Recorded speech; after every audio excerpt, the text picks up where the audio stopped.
Love is one of the most powerful forces in Greek mythology, and no one represents it more than Aphrodite. As the goddess of love and beauty, she has the power to influence both gods and mortals, shaping their emotions and actions. However, her own love stories are not always happy or simple. They show that love can bring both joy and suffering. Here are some of her most famous stories. Aphrodite and Hephaestus. The marriage between Aphrodite and Hephaestus was never born from love, it was arranged. Hephaestus, the god of fire and craftsmanship, was unlike the other gods. He was not known for beauty or charm, but for skill, intelligence, and patience. When he was given Aphrodite as his wife, he believed himself fortunate beyond measure.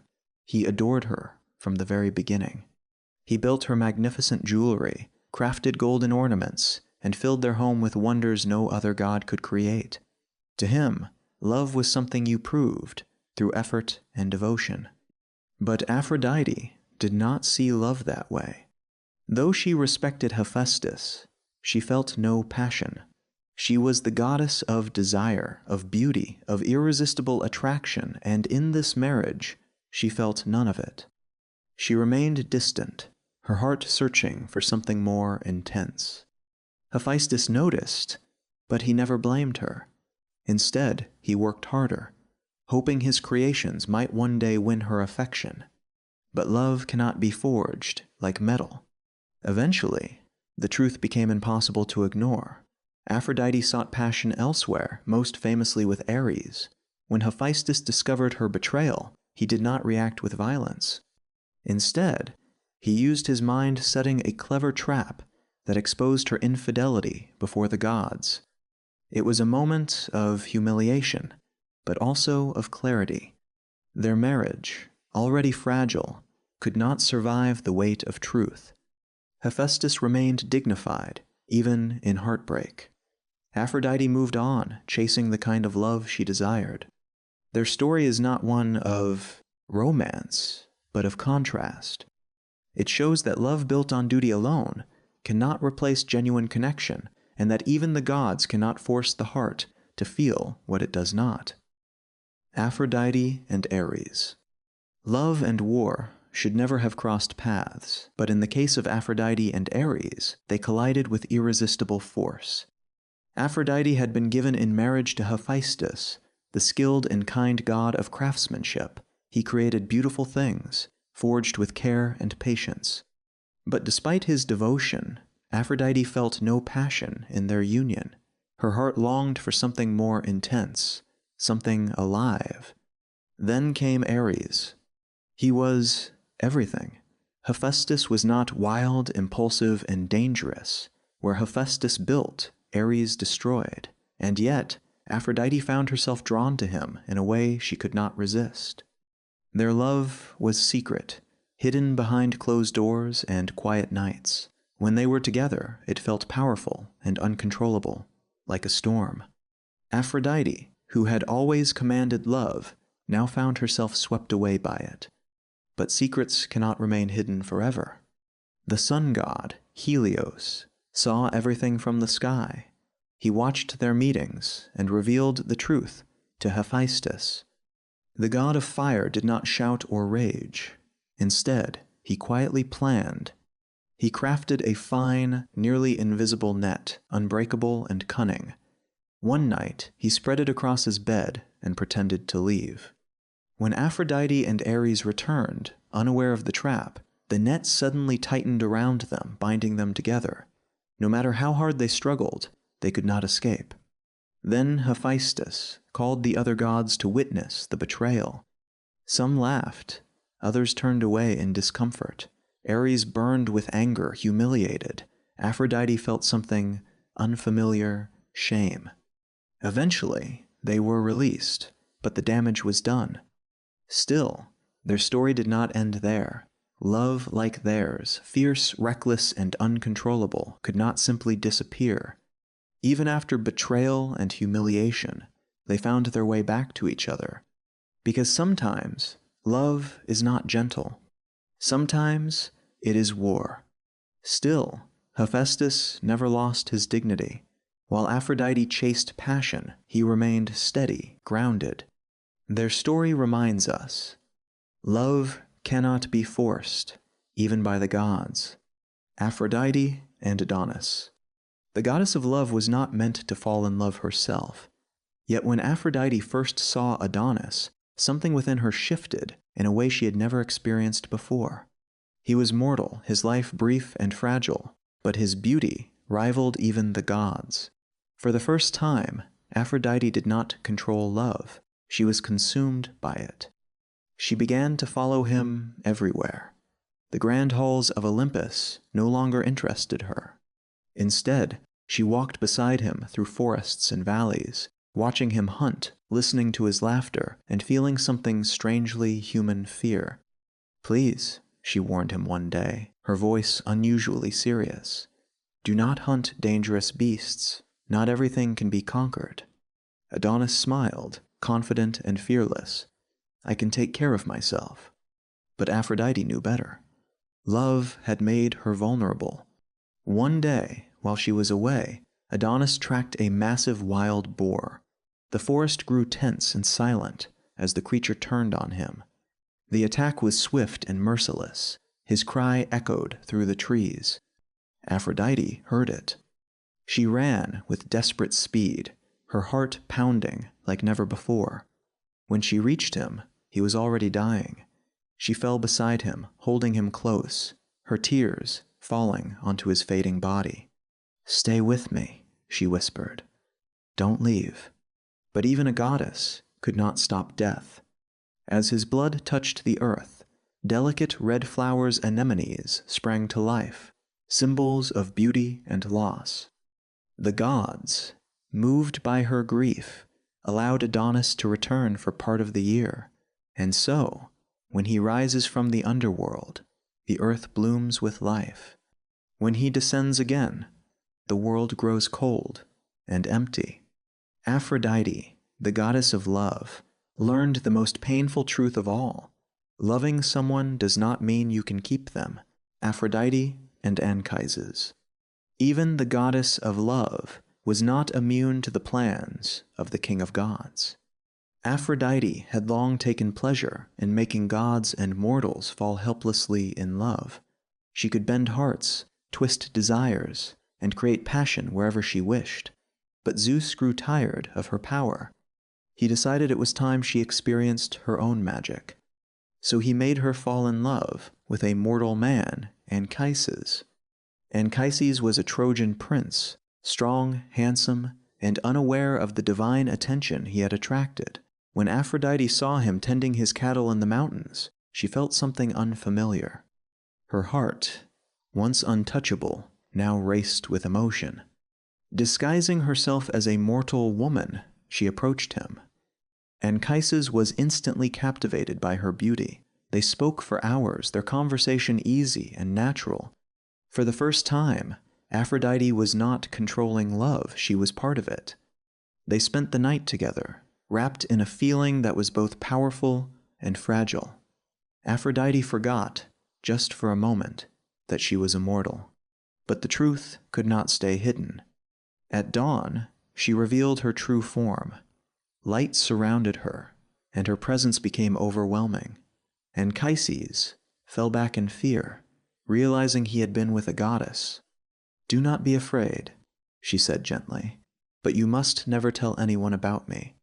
Their love left behind a child, Aeneas, who would grow into a legendary figure. For a time, Anchises kept the secret, but pride is difficult to silence. One day, he spoke of his encounter, boasting that he had loved a goddess. According to some stories, Zeus struck him with lightning for his arrogance. Aphrodite returned to Olympus, no longer untouched by her own power. For once, love had not been a game. Aphrodite and Dionysus.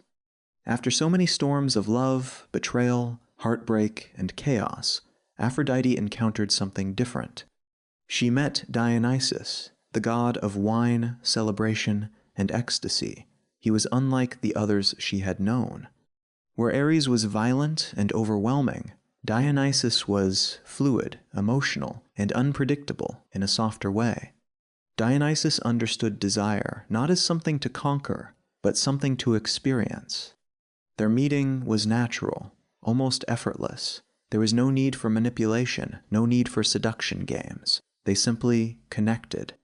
Aphrodite, who was used to controlling love, found herself relaxing in his presence. With Dionysus, love was not sharp or painful, it was intoxicating. They wandered together through vineyards and forests, surrounded by music, laughter, and followers lost in celebration. Dionysus showed her a different side of love, one that embraced freedom instead of control. For Aphrodite, this was new.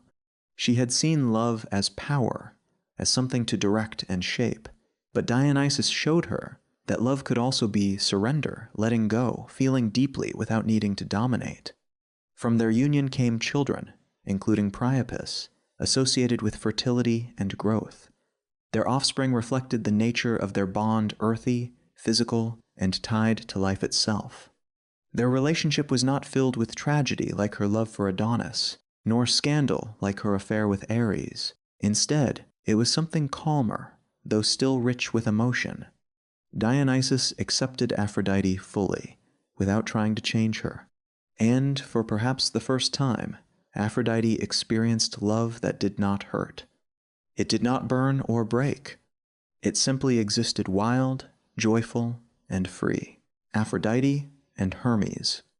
Not all of Aphrodite's relationships were filled with tragedy or chaos. Some were brief, unexpected, and quietly meaningful, like her connection with Hermes. Hermes was known for his cleverness, speed, and playful nature, unlike Ares, who was driven by intensity, or Hephaestus, who relied on devotion. Hermes approached love with wit and patience. He admired Aphrodite, but he did not chase her aggressively. Instead, he waited for the right moment. That moment came with a little help from Zeus.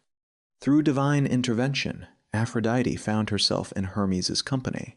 What began as chance quickly became something more interesting. Hermes was charming in a different way. Lighthearted, intelligent, and full of energy. Aphrodite, used to overwhelming passion, found his approach refreshing. Their time together was not long, but it was meaningful. There was a balance between them. His cleverness matched her beauty. His humor softened her intensity. From their union came a child, Hermaphroditus. This child would later become a symbol of duality, representing both masculine and feminine qualities combined into one form. In many ways, this reflected the nature of their relationship, balanced, unique, and different from Aphrodite's usual experiences. There was no dramatic ending, no betrayal or tragedy, just a brief moment of connection that left a lasting impact. Their story reminds us that not all love needs to be intense or destructive to be meaningful. Sometimes, even short-lived connections can shape something much greater. Aphrodite and Poseidon. The sea was where Aphrodite was born, and in many ways, it remained part of her identity. Because of this, her connection with Poseidon carried a deeper meaning than most of her relationships. Poseidon was powerful, unpredictable, and commanding, much like the ocean itself. His presence was overwhelming, capable of both calm beauty and violent storms. Aphrodite, though often seen as gentle, held a similar duality. She could inspire love and harmony, but also jealousy, conflict, and chaos. Their relationship is not as widely detailed as others, but it symbolizes something important. It represents the meeting of two forces connected by origin. Aphrodite rose from the sea, and Poseidon ruled over it. Their bond reflects a return to where she came from, a reminder that even as a goddess of love, she was also a creation of nature's power. Unlike her more emotional relationships, this one feels quieter, more symbolic than passionate. There are no great betrayals, no tragic endings, no dramatic conflicts. Instead, there is balance. Poseidon's strength and Aphrodite's influence complement each other, One controls the physical force of the sea, while the other controls the emotional force of attraction and desire. Together, they represent two different kinds of power, one visible, one invisible. Their story may not be the most famous, but it adds depth to Aphrodite's character. It reminds us that she is not only the goddess of love, but also a being connected to the natural world, to the sea, to her beginning, Aphrodite and Butes. Not all of Aphrodite's love stories began with desire. Some began with rescue. During the legendary journey of the Argonauts, the hero Butes sailed with his companions in search of adventure. Their voyage was filled with danger, but nothing was as deadly as the sirens. The sirens sang with voices so beautiful that no mortal could resist them. Their song promised love, comfort, and everything the heart desired, but it led only to death. As their ship passed, Butes could not resist. While others blocked their ears or were tied to the mast, Butes listened.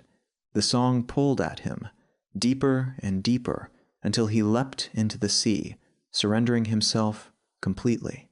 He would have drowned, but Aphrodite saw him. Aphrodite, drawn by the intensity of his desire, intervened. She lifted him from the water and carried him away to safety. Instead of death, Butes found himself in the presence of a goddess. What began as a moment of weakness became something else entirely. Aphrodite, moved by his vulnerability, chose to keep him with her. Unlike her other lovers, Butes did not approach her with confidence or pride. He had already surrendered himself to music, to desire, to something greater than himself. Perhaps that is why she was drawn to him. Their relationship was quiet, removed from the chaos of gods and war. Butes devoted himself fully to her, grateful not only for her love, but for his life. Their story is not one of passion or tragedy, but of transformation. A fall that became a beginning, Aphrodite and Phaethon. Aphrodite was often drawn to beauty, but also to tragedy. The story of Phaethon is one filled with both. Phaethon was known for his beauty and his tragic fate. Though different versions of his myth exist, many describe him as a radiant figure whose life ended too soon. Aphrodite, who understood the fleeting nature of beauty better than anyone, was drawn to him. There is something powerful about loving what cannot last. Phaethon's story is tied to loss, to ambition, and to the consequences of reaching too far. And yet, even in tragedy, there is a kind of beauty, one that Aphrodite could not ignore. Her connection to him reflects a different side of love. Not joyful, not passionate, but melancholic. She did not always seek control or pleasure. Sometimes she was drawn to what was already broken, to what could not be saved. Their relationship is not described in detail in surviving myths, but its meaning is clear.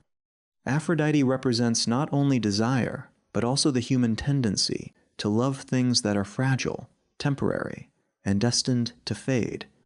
In loving Phaethon, she embraces that truth. That beauty often burns brightest just before it disappears. Aphrodite and Nereids. Before Olympus, before her many lovers, there was the sea and Nereids. Nereides was a young and beautiful sea being who stayed close to Aphrodite in her early days. He admired her deeply, and she, in turn, cared for him. Their connection was simple, untouched by the complications that would later define her relationships. When Aphrodite prepared to leave the sea and join the gods on Olympus, she invited Nereids to come with her. It was an offer of transformation, of rising from the depths to something greater. But Nereids refused. He belonged to the sea. It was his home, his identity, his entire world. He could not leave it behind, even for her. Aphrodite did not expect rejection. As the goddess of love, she was used to being desired, pursued, chosen. Nereids' refusal challenged that in a way she had never experienced before. What followed depends on the version of the myth. Some say she was heartbroken, others say she was angered. In many versions, she transformed Nereids into a shell creature, condemning him to remain in the sea forever. It was both punishment and preservation. He would never leave the ocean, but he would also never change. Their story is one of rejection, something Aphrodite rarely faced. It shows that even the goddess of love cannot control every heart. And sometimes, love is not lost because of betrayal or death, but because someone chooses a different path. In today's story, we have come to the end of Aphrodite's journey through love and myth. Her stories show that love can be powerful, unpredictable, and sometimes even painful.